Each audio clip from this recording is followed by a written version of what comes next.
شمال کی اشتعال انگیزیوں کا سختی سے جواب دیا جائے گا۔ واضح ہے کہ شمالی کوریا کے رہنما کیم جونگ ان نے جنوبی کوریا اور امریکہ پر الزام لگایا کہ وہ فوجی مشقیں کر کے اور اسٹریٹجک ہتھیاروں کی تنصیب کر کے کوریا جزیرہ نما کو ممکنہ جنگی علاقے میں تبدیل کر رہے ہیں۔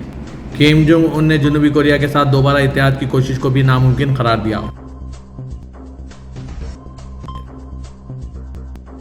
یمن میں ایرانی نواز حوثی باغیوں نے اعلان کیا ہے کہ امریکہ اور برطانوی اتحاد کے طیاروں نے صنعا اور سعدہ شہروں پر 15 فضائی حملے کیے۔ حوثیوں سے وابستہ المسیرہ ٹی وی کے مطابق امریکہ اور برطانیہ کے اتحادی طیاروں نے دارالحکومت صنعا کے شمال اور جنوب میں الخفا اور جربان جیسے علاقوں میں 6 فضائی حملے کیے۔ اتحادی طیاروں نے سعدہ شہر کے مشرق میں کہلان اور الابلا کے علاقوں پر بھی 9 فضائی حملے کیے۔ دوسری جانب امریکی وزیر دفاع لائیڈ آسٹن نے اعلان کیا ہے کہ امریکی فضائیہ نے یمن میں حوثیوں کے زیر کنٹرول علاقوں میں زیر زمین ہتھیاروں کے ذخیرے پر 5 فضائی حملے کیے۔ آسٹن نے نشاندہی کی کہ یہ حملے B-2 بمباروں نے کیے تھے جو بہت بڑے ہیں اور پہلے استعمال ہونے والے لڑاکا طیاروں کے مقابلے میں بہت بھاری بم لے جانے کی صلاحیت رکھتے ہیں۔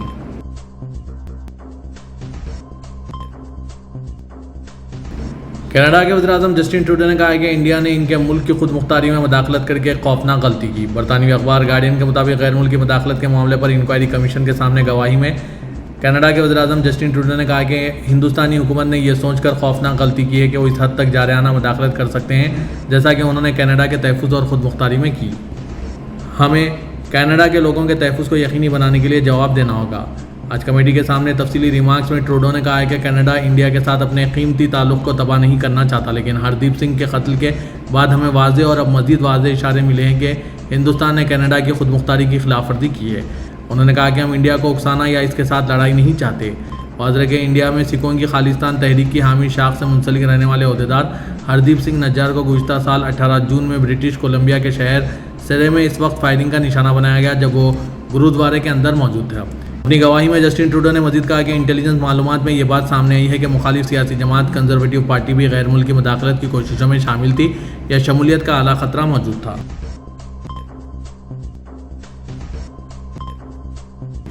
سعودی ولی عہد شہزادہ محمد بن سلمان سے بروسلز میں یورپی خلیجی سمیٹ کے موقع پر فرانس کے صدر ایمانوئل میکرون، یورپی یونین کمیشن کی صدر ارسلا وان ڈر لیئن اور یونانی اور ہسپانوی وزرائے اعظم نے ملاقات کی۔ ایس پی اے کے مطابق بروسلز میں ہوئی یورپی خلیجی سمیٹ میں یورپ اور خلیجی ریاست کے کئی رہنما شریک ہیں۔ GCC اور یورپی یونین کے رہنما سربراہ اجلاس کے دوران علاقائی استحکام، تجارت اور عوامی تعاون پر بات کر رہے ہیں۔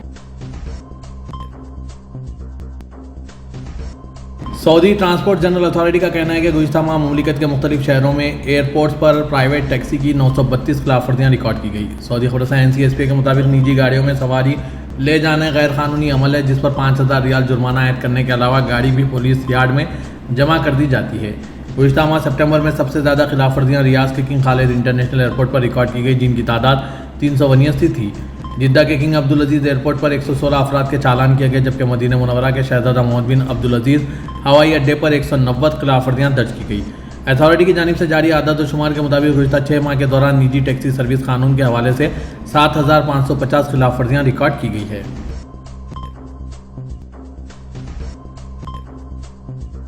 سعودی محکمہ ٹریفک نے کہا ہے کہ ٹریفک جرمانوں پر 50% رعایت کی مہلت کل جمعے کو ختم ہو جائے گی۔ سبق ویب سائٹ کے مطابق سعودی کابینہ نے ٹریفک قوانین کی خلاف ورزیوں پر جرمانوں کی ادائیگی میں دی جانے والی 50% رعایت کی مہلت کا آغاز 18 اپریل 2024 سے کیا تھا۔ محکمہ ٹریفک نے کہا کہ ان تمام ٹریفک چالان کی رقم پر 50% رعایت دی گئی جو سلامتی کے ضوابط کے دائرے میں نہ آتے ہوں۔ رعایتی مہم کل جمعہ 18 اکتوبر 2024 تک جاری رہے گی۔ اس دوران جزوی یا دوسرے جرمانوں کی ادائیگی پر 50% رعایت حاصل کی جا سکے گی۔ محکمہ ٹریفک نے کہا کہ رعایتی مہلت کے دوران 4 اقسام کی خلاف ورزیاں ایسی ہیں جن پر رعایت نہیں دی گئی جو سلامتی سے متعلق ہے۔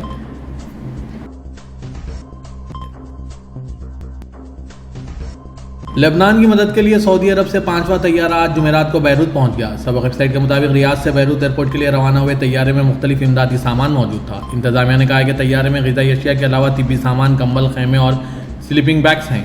واضح کہ خادم حرمین شریفین شاہ سلمان بن عبدالعزیز اور ولی عہد شہزادہ محمد بن سلمان کی ہدایت پر لبنانی عوام کی مدد کے لیے فضائی پل قائم کیا گیا ہے اور روزانہ کی اساس پر امداد بھیجی جا رہی ہے۔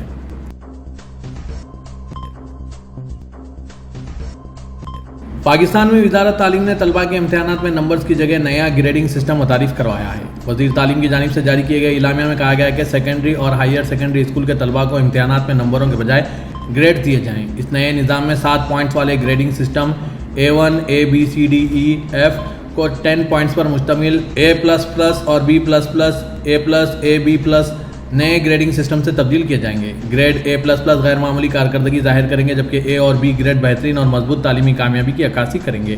نئے گریڈنگ کے نظام کے بعد پاکستان میں امتحانات میں نمبر دینے کے روایتی نظام کو ختم کر دیا جائے گا۔ طلباء کو اب گریڈ پوائنٹ اوسطاً GPA یا مجموعی گریڈ پوائنٹ اوسطاً CGPA ملے گی۔ ساتھ ہی ساتھ طلباء کے لیے پاسنگ مارکس بھی 33% سے بڑھا کر 40% کر دیا گیا ہے۔